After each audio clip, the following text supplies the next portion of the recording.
Welcome to the Old Time Radio Westerns. I'm your host, Andrew Rhynes, and I'm excited to bring you another episode absolutely free. This episode is one of many released every month, totaling over 80 episodes so far. Each one is meticulously digitally restored and stored in the cloud for your convenience, a process that incurs costs. To help cover these expenses, you might hear some advertisements throughout the episode. While we do retain the original commercials for historical authenticity, you may also encounter modern ads, which help keep the lights on. If you prefer an ad-free experience, we offer a couple options. You can listen to the episodes on YouTube. You can also support us by becoming a patron on our Patreon page. For more information, go to otrwesterns.com/donate. Again, otrwesterns.com/donate. I do want to emphasize that we are committed to providing this content to you for free, but also we have to be transparent about the financial realities to bringing this to you. Now, let's get into this episode. This episode is going to be The Lone Ranger. Original air date is December 8th, 1947, and the title is Horse Breeder. Thanks for listening, and let's get into it.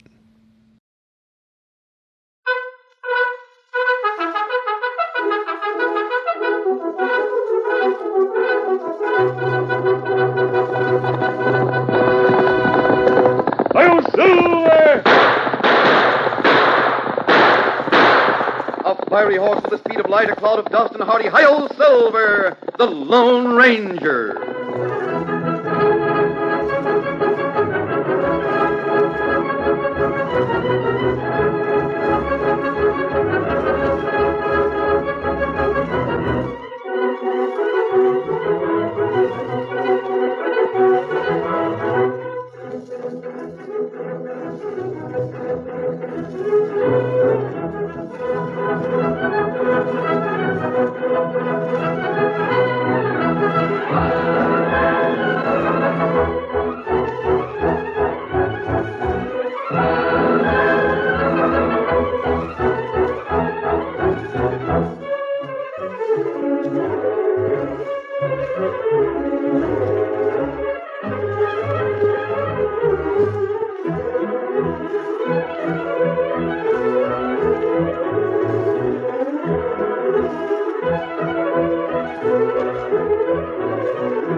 With his faithful Indian companion Tonto, the daring and resourceful masked rider of the plains led the fight for law and order in the early western United States. Nowhere in the pages of history can one find a greater champion of justice. Return with us now to those thrilling days of yesteryear. From out of the past come the thundering hoofbeats of the great horse Silver. The Lone Ranger rides again. Come on, Silver! Let's go, Victor! Hi-yo, Silver! Hi!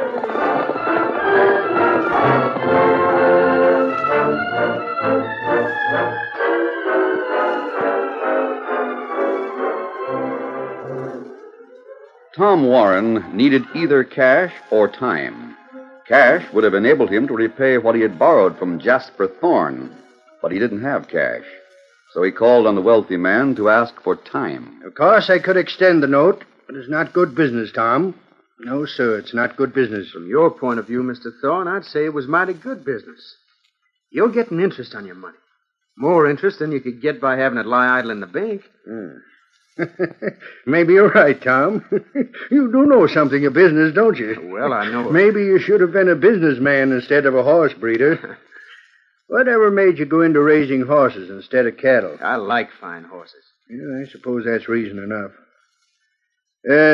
You've been a little hard-pressed since your folks came to live with you, haven't you? If you'd extend the note, Mr. Thorne... How's your father? Is he ever going to walk again? I don't know. Yeah, I suppose I could extend that note for a spell. How about 3 months? A week is all I need. A week? Hold on now. You've got something in the fire. Well, that's neither here nor there. You found a market for your horses, is that it? What's that got to do with it? It's got a plenty to do with it, young man. Fine horses bring fine prices if, and I say if, a man can find a buyer. But fine horses make a mighty expensive proposition unless they are sold. I brought the note along if you want to extend it, Mr. Thorne. Sorry, I've got Tom. I've changed my mind. What? I'll have to insist on payment on that note when it comes due. But you said you'd Changed give my me... mind, young man. Sorry, there's nothing I can do to help you. But I can't pay this note unless I auction off my stock. Too bad. Too bad. The people around here want just plain ordinary horses, and that's all they'll pay for. I'd lose everything at an auction. As I said, Tom, maybe you should have gone into business instead of horse ranching. Now I'll have to say goodnight to you. It's getting close to my bedtime. Early to bed, early to rise, I always say. Good night, young man. I'll expect to hear from you within a few days.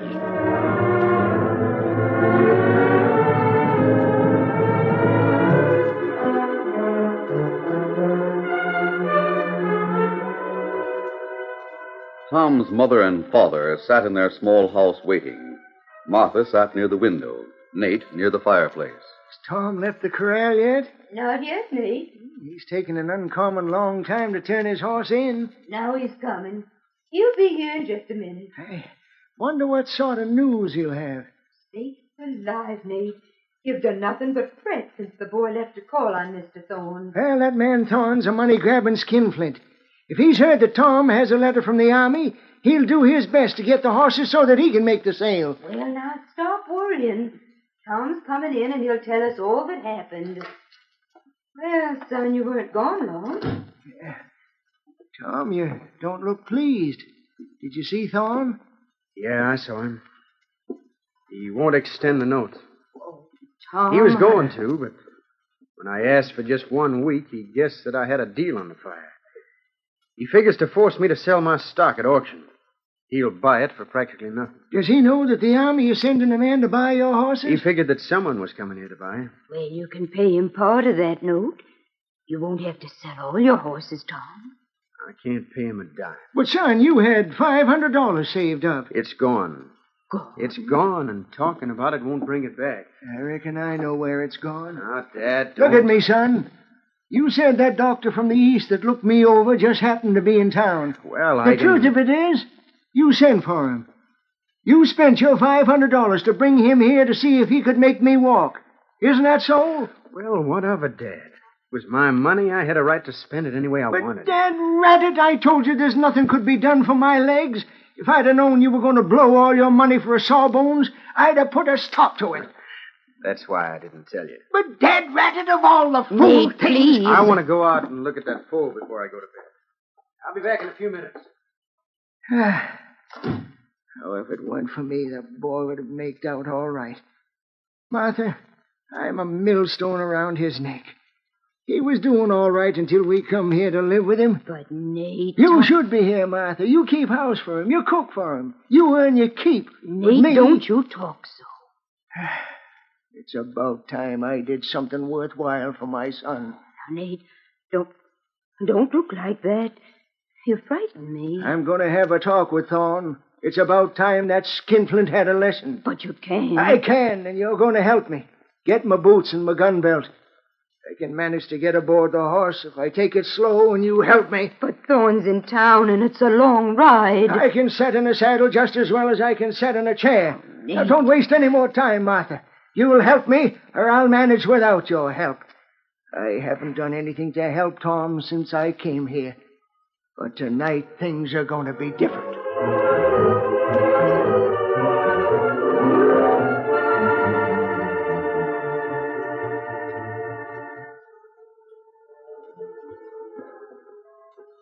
It was some time later when a horse slowly approached the moonlit town of Stockton and came to a stop near an Indian. Oh boy. Injun! Hi there, Injun. What matter? Give me a hand to get down. I reckon I'm some shakier than I figured to be. Oh, you hurt? Nothing like that. I'm just old and stove in. Here, just kind of hold me steady while I slide out of this saddle. Do it.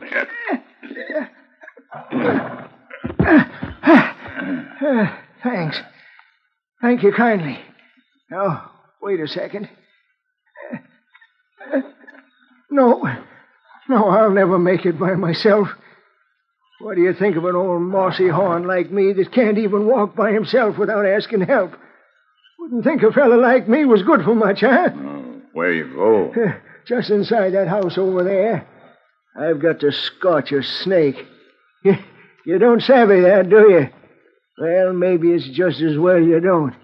You mind helping me get to the door? Oh, me help you.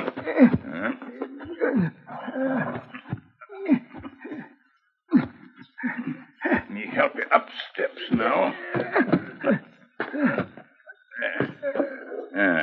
Your door now. Don't open it. I can make it inside when I'm ready. Now then, let me see. Better have a look at my shooting iron first. Oh. What you do with gun? You make tracks, Injun. Take my advice and make tracks. So I've got a notion the further you travel inside the next 2 minutes, the less you're going to have to explain.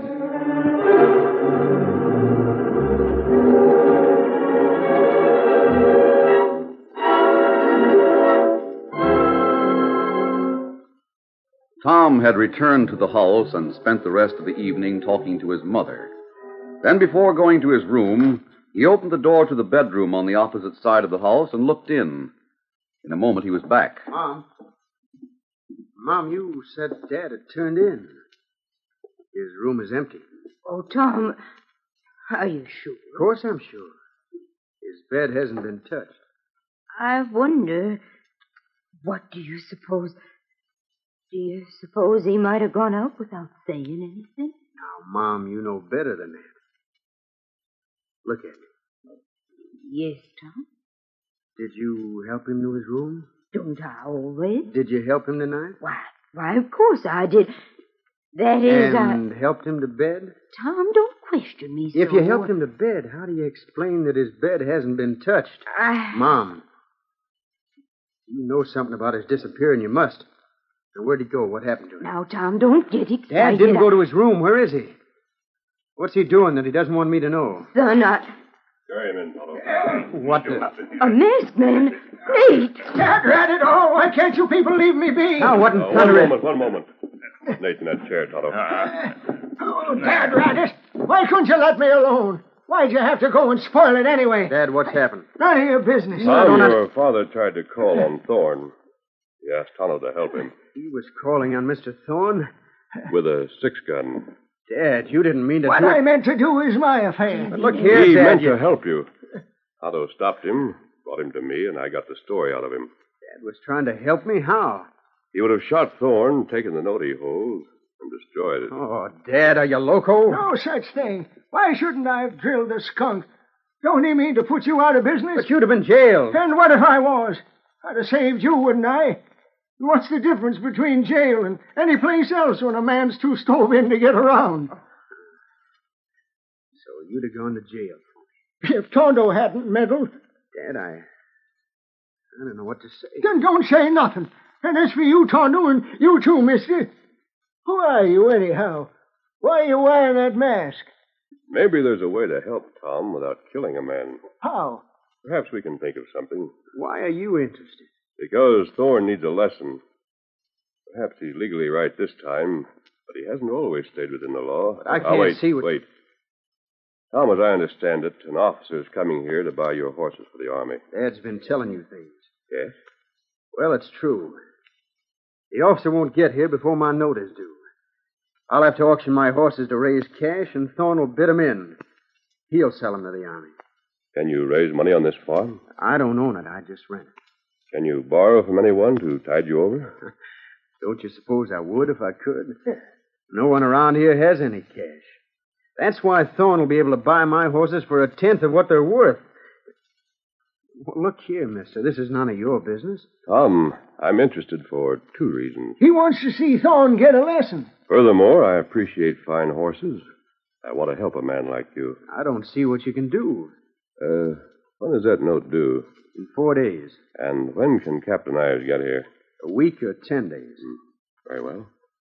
Now, don't let the sheriff hold an auction until the note is due. I don't intend to. Good. Come on, Tonto. Now, hold on. What are you going to do? We'll meet again. But wait, listen, wait. Adios.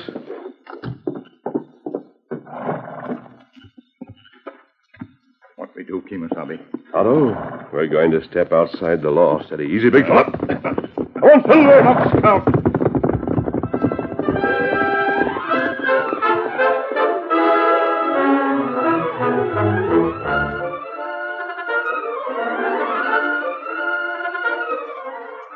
The curtain falls on the first act of our Lone Ranger story. Before the next exciting scenes, please permit us to pause for just a few moments.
Now to continue our story.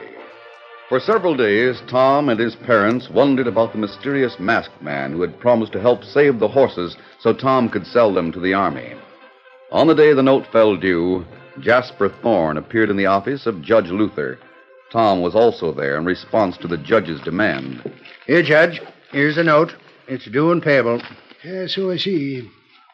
How about it, Tom? Have you got $1,000? No, but I would have if Thorne had extended for just 1 week. Why don't you do that, Thorne? It wouldn't hurt you. That's not my way of doing business. No. Your way of doing business is to grab a profit no matter who gets hurt by it. That's a lie. Oh, here, stop it, both of you. I'm sorry, Judge, but doggone it, you'd be mad, too. The only reason Thorne's making me trouble is because I was fool enough to ask him just for a week to get that 1,000 in. That showed him I was figuring to make a deal, so he decided to make it himself. What about that, Thorne? I don't know what he's talking about. Oh. I suppose if the judge tells the sheriff to auction off my horses, you won't bid them in yourself. I'll have to. I don't know anybody else who'd buy them. And you'll get them for almost nothing. I'm not in the horse breeding business. They aren't worth much to me. But you know I plan to sell them. You'll sell them at a big profit. I tell you You'll probably be able to bid in my stock for less than 1,000. Then you'll hunt up the man who aims to buy the stock, sell the horses to him, make a profit, and I'll still owe you money. Judge, that's not right. Now, the law's the law. You owe Thorne money. You can't pay it. So you've got to turn your assets into cash. Thorne's within his legal rights. But it's not Sheriff, fair, Judge. Yeah? I'm issuing an order for you to take possession of Tom's horses and put them up for auction in the usual manner. Right. From the proceeds, you'll deduct the costs of the sale plus any taxes Tom owes. Then you'll give Thorne what he's got coming, or as much of it as the sale brings. If there's any cash left over... There won't be.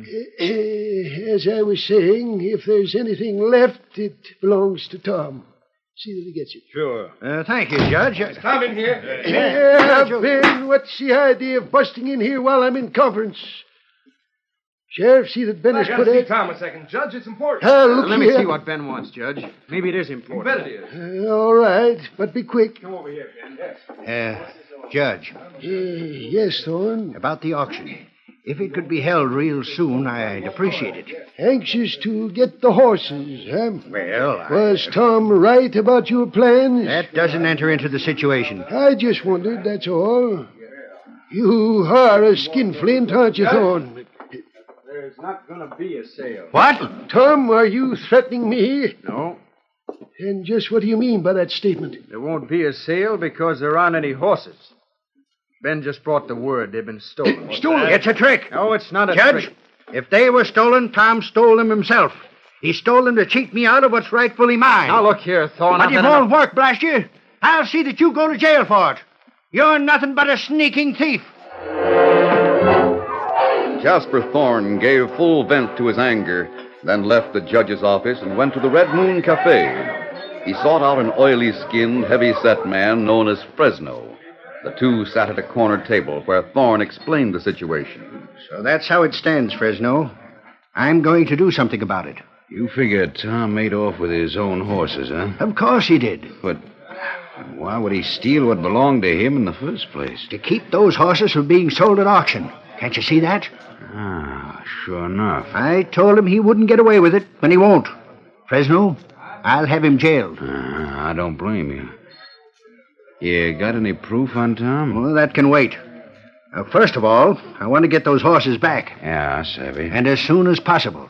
The sheriff will hunt for him, won't he? Oh, he'll have men out looking, but I'll not count on them. I want you to look for the horses. Me? But if the sheriff is... They have to be found in a hurry. Can't you get it through your head that I can't wait for the sheriff to take his time about finding them? When have you learned about Tom's deal? Nothing. Nothing at all. I've been watching him real close, but he don't talk about it to no one. Well, someone is planning to buy the horses. I've got to know who it is. If you get the horses, the buyer will probably look you up when he gets to town. I wish I knew when he was coming. I've got to find the horses and get them at auction before he gets here. I don't want him here to bid against me. So I'm to look for the horses, is that it? You're to look for them and find them. There'll be $100 in it for you. But find them within 2 days and there'll be 100 more. You're the best there is when it comes to finding and following a trail. Those horses had to leave tracks. Go to the Warren Ranch and find those tracks, then follow them.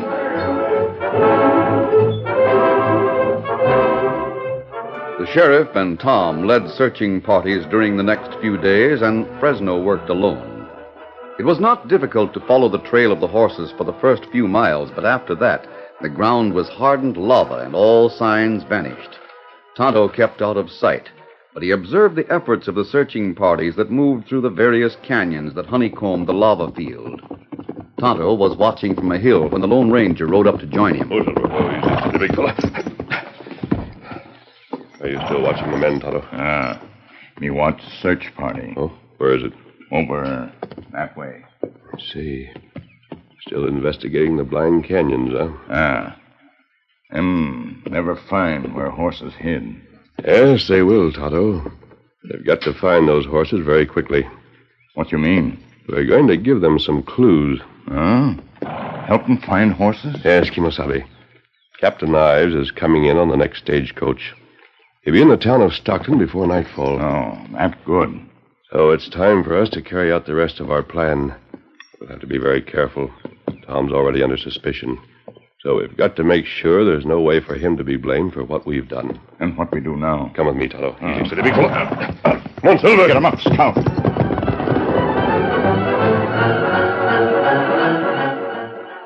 The westbound stage arrived in town on schedule. The army officer was not in uniform. Traveling in the clothing of a businessman, he rented a horse at the livery stable where he asked directions for reaching the Warren Ranch. It was dusk when he reached the small house and rapped on the door.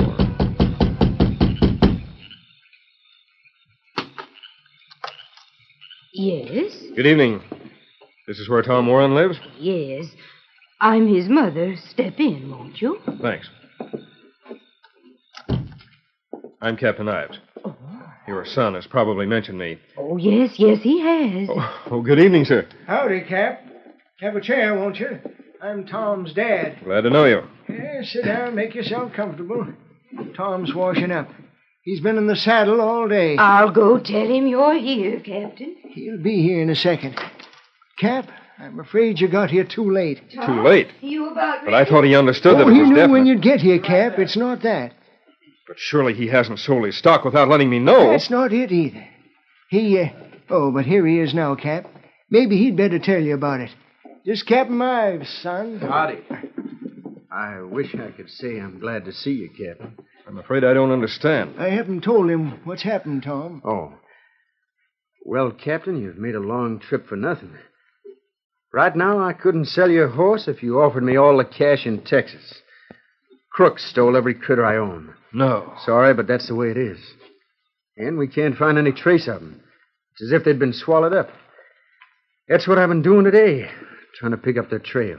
Well, that is too bad. Maybe you had a long trip all for nothing, Cap, but Tom's flat busted. Is that true? Yeah, this cleans me out. course, that doesn't concern you, and I'm sorry you've had to waste your time. You'll still have to get horses somewhere, though, I suppose. We're badly in need of horses. Well, I'll give you the names of a few fellas I know in the state. Look 'em up. Oh, but you'll be staying the night, won't you? You must be tired. I'd like to stay, but I'm afraid I can't. You see, I haven't much time. If you'll give me the names of those men you mentioned, maybe I'll still have a chance to catch tonight's stage. Oh, sure. Now, let me see. Over near Grove City, there's Max Duncan. Yes. He's got some mighty fine horses. And Ridge Larson's got a place over by Tom, the horses. What? Tom, outside. Look, they found them. Mom, do you think They must be your horses, son. And I saw Mr. Thorne and the sheriff. There they are now. Well, I'll be a double distilled. Come in. Bring that Indian in here, Fresno. Sheriff. You found the horses. We sure did. Fresno saw that redskin moving them. He rode to join me and my boys and told us about them. But I found the horses. Be sure you say that, Sheriff. That's right, Fresno. You found them. And I found that crook, too. Me not crook. Hey, it's Tonto. He's no crook. He's a horse thief. Like fun he is. You don't know it, Thorne, but that redskin saved your life. Sheriff, have the horses been brought back? My deputies are running them into the corral right now. And I can sell them. Oh, no, you can't. The sheriff has a court order. Those horses don't belong to you. Who does own them? What, Master? You. Hold it, Sheriff. No gunplay. I asked you a question, Thorne.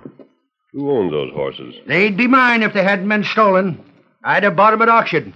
The court order says... Did you buy them? No, but the Then court... they're not yours. They belong to Tom until he sells them at auction or otherwise. But he owes me money. Just a second, Thorne. A note's not like a mortgage. The fact that Tom owes you money don't mean that you own his horses. Tom is free to sell them to anyone who's willing to buy. Sheriff, I demand that you arrest that masked man. He and the Indian. On what charges? Horse stealing. Whose horses? Well... They're Tom's horses. And Tom's the one to bring charges against Tonto and me. And I'm not going to do it. Thorne, you want an auction. All right, let's hold one. Right here and now. Who'll bid on the horses? I will. You? Who are you? Captain Ives of the United States Army. Bid is $5,000. 5,000? What's your bid, Thorne? Well, Speak up. You wanted an auction? What's your bid? Go ahead, you skinflint. Top $5,000. I won't pay that much. Then dad rat it, stop yapping for an auction. And if you've got no further business, clear out. Not so fast, Thorne. Fresno, let go my arm. I want my money. Your money? $100 for finding the horses. But I... Fresno found them, Thorne. Looks like you got to pay up. But things are different. I counted You on... pay, Thorne, or I'll go to the judge and get a court order on you. All right, I'll pay. But I haven't the money with me. I'll go to your place with you while you get it. Come on, Thorne. Right. Might as well get it over. Sheriff, Tonto and I acted on our own. Tom didn't have anything to do with the theft of the horses. Well, that's all right. Even if Tom did have a part in it, I wouldn't complain. I'd say it was smart work. Well, thanks, Sheriff. Come on, Tonto. The sheriff will witness the bill of sale. Bill of sale? Gosh, Sheriff. Captain Ives. I'm ready to do business, Tom. You hear that, Tom? Get the papers drawn up and get that army cash. You'll have a nice bankroll left even after you've paid Thorne what you owe. Well, don't stand there. Oh, I was just wondering. That masked man, he did help us. Sheriff, who is he? Well, I don't know for sure, Tom, but I can make a guess. I'd say he's the Lone Ranger.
This is a copyrighted feature originated by George W. Trendle.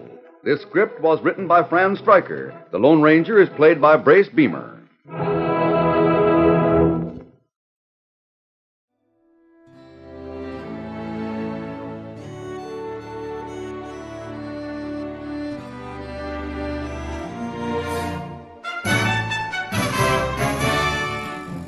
This has been a presentation of OTRWesterns.com, and we hope you enjoyed. Please take some time to like and rate our shows in your favorite podcast application. Follow us on Facebook by going to OTRWesterns.com/Facebook. Subscribe to our YouTube channel by going to OTRWesterns.com/YouTube. And send us an email, podcast@OTRWesterns.com. You can call and leave us a voicemail, 707-986-8739. This episode is copyright under the Attribution Non-Commercial Share-alike copyright. For more information, go to OTRWesterns.com/copyright.